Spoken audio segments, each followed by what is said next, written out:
Hey, what's up everybody? Welcome to another Mac Mini video. Hopefully you guys aren't sick of M1 content or tech content because I missed last week's tech video, so we're getting two tech videos this week. But this time around, I'm actually answering a question that was left in the comment section of my first M1 Mac Mini video, which was, could you make this into a portable setup with an iPad using Sidecar, and is it any good? Well, I'm answering that question today by assembling the mini Mac Mini setup using an iPad Mini, a Mac Mini, a tiny keyboard, and the Magic Mouse. So let's get started. So like I said, in front of me here is a base model M1 Mac Mini, an iPad Mini from, I forget which, it's the latest generation, I don't remember what year.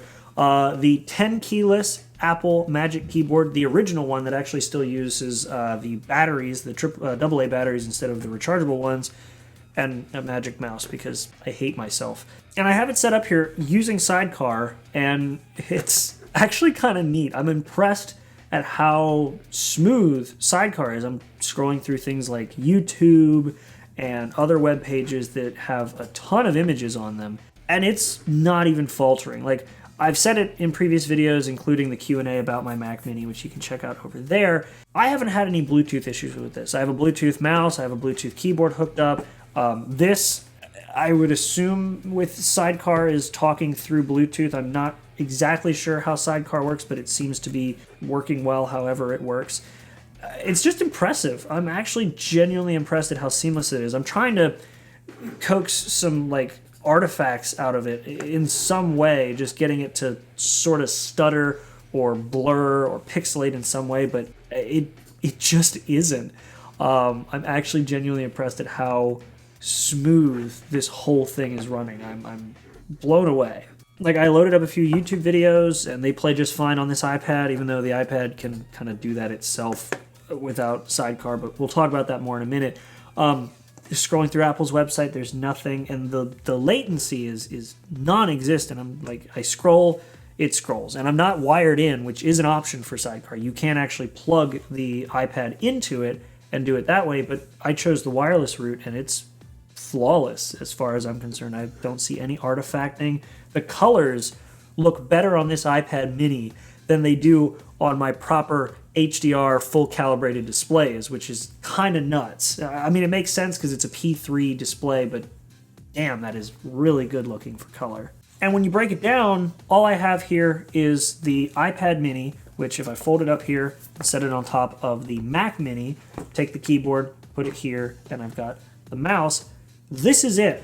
All of this is it for the entire setup. The only other cord I have plugged in is the USB cord for the mic, but you don't normally need that unless you're recording. So yeah, with a power cord and this, I have a portable mini Mac Mini setup, which again, we'll talk about in a minute. And those two things are extremely cool. How small this setup is, considering it's a full desktop setup, and the fact that Sidecar is, as far as I can tell, nearly seamless when it's connected in terms of how it feels to use as a display. And that's it. Those are the only two things good that I have to say about this portable mini Mac Mini setup. Now we're going to dive into everything I hate about it. So buckle up, because my God, is this not an ideal configuration. So to start with my issues, getting Sidecar connected and keeping it connected. And also just having it connect when you're using the Mac Mini, because while I just sung the praises of Sidecar, because it is actually very impressive, running it over a wire is actually worse in this instance than actually running it wirelessly. My assumption is that USB through Lightning is only at USB 2 speeds, which should still be reasonably fast enough for a connection like this, but it has more artifacts than wireless. And I'm guessing that Bluetooth 5.0 or Wi-Fi 6, which both of these devices support, has something to do with that, because both Bluetooth 5.0 and Wi-Fi 6 are way faster than a USB 2 connection. So that would be my assumption. And the other thing to do with Sidecar is that you can't have the Mac Mini boot by default into a Sidecar environment. So when you boot the Mac Mini up, you have to, period, have another display connected, whether it be a portable one or one of these big monsters, in order to go into system preferences and tell it to connect to your iPad Mini. So if you do intend to take this on the go, you've now gone up to 5 devices, a dedicated display so that you can tell it to use Sidecar wirelessly, the iPad itself, the Mac Mini, the keyboard, and the mouse. So at that point, you might as well just carry around the display and leave the Mac Mini at home. But okay, let's say you're just all down for that. You're like, okay, fine, I'll buy a little tiny display that you hook to a camera, and that'll be how I tell the iPad Mini what to connect to, and then once that's done, I'll use this better experience. The problem is that you're still carrying around 5 devices. You can carry around a laptop and have 1 device. Like, a laptop already has everything you need. You have a trackpad for your mouse, a keyboard, a display, even a webcam, which you can't use the webcam of the iPad as your webcam. You just can't. It's not an option.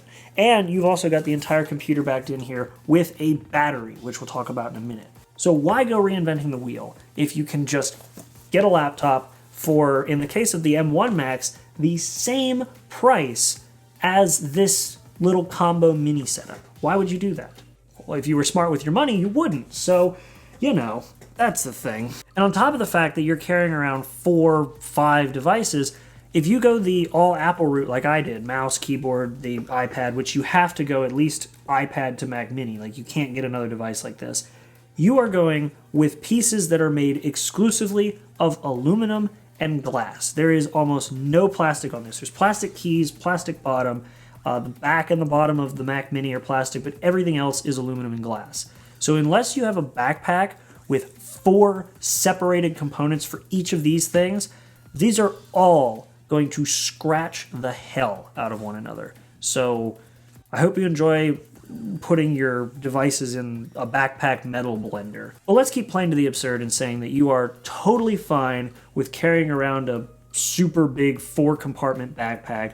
You're all right with carrying around the display. You're completely okay with having all these separate bits and spacing things out and all that.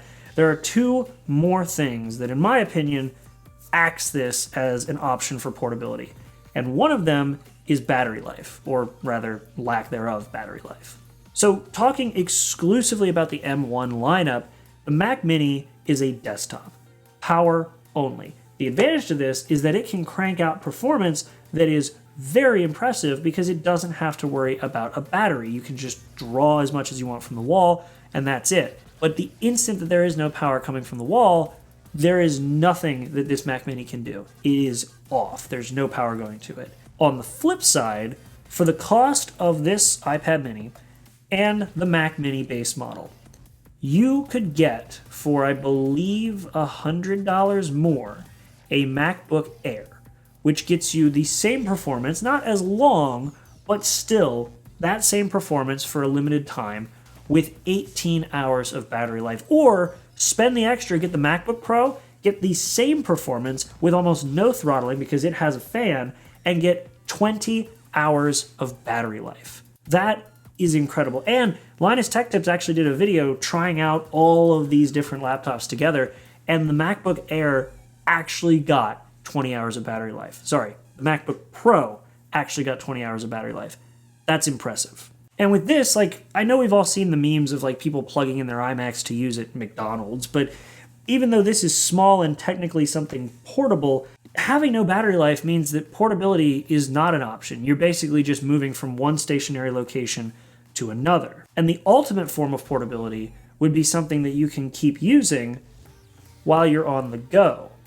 Like, I don't know, an iPad? Like at the start of this video, I said that testing this out, I was browsing the web, I was pulling things up on YouTube, just trying to find artifacts and stuff like that. But for most people's on-the-go use case, browsing the web is one of the most common things you do. That and, checking emails and things like that, which an iPad is completely capable of and costs less because you're buying 1/2 of this entire configuration. In fact, even if you went as far as to buy the iPad Air, no need for the Pro, just the Air, you are getting incredible performance for a mobile device. You are getting a bigger screen than this little iPad Mini hooked up to a Mac Mini, and you are able to get a cellular model, which is a little bit more, running up about the cost of this Mac Mini, but you can take it anywhere, have 10 hours of battery life, and have a connection wherever you want to browse the web. This only gives you Wi-Fi. So to wrap this video up in a nice little bow, which is actually appropriate since we're just past the holiday season. Happy holidays, by the way, everybody. Hope you all had a good one. But to summarize, this really clever software experience with Sidecar that is actually way better than I thought it would be gives you this really tiny desktop setup. But at the end of the day, while it's tiny, it is an extreme pain in the ass to set up. It is inconvenient to set up. There are more parts required than you would have ever needed for a laptop. On top of that, you have no portability because there is no battery life, and you are asking it to do things that really an iPad that costs the same as just the Mac Mini can do just as well and in more places. Hey, just hopping in here briefly to say also that the iPad Mini has a touchscreen, which you can't use while in Sidecar mode. So just another reason to use the iPad Mini instead of trying to use the Mac Mini with the iPad Mini, which is just more complicated than it needs to be. But forgot to mention that because everything else was just such a pain in my ass. So anyway, back to the video. So to answer the question posed at the very beginning of this video, can you make a portable Mac Mini setup with Sidecar? Yes, you can. But to add another question that I will then answer, should you make a portable Mac Mini setup with Sidecar? Well, until laptops start shipping with 4 pieces and no battery, no, you absolutely should not do this. Spend the money it takes to build this setup on a laptop instead, because it comes with all these parts in a much prettier package. You don't have to worry about charging the iPad. You don't have to worry about having a constant power source for this Mac Mini. And on top of that, you're not wasting the potential of an entirely separate smart device just to use it as a glorified wireless display. But either way, that's been it. Thank you guys so much for watching. This was actually still a lot of fun to make because once it actually did fully work, it was just really cool to see. But either way, like I said, thanks for watching. Make sure to like and subscribe, comment, let me know what you guys think. And apart from that, I'll see you guys in the next video. Make sure to be there and have a good one. God, I hope this is the last time I'm done pulling my entire setup apart. I'm so sick of having to rebuild this over and over for videos.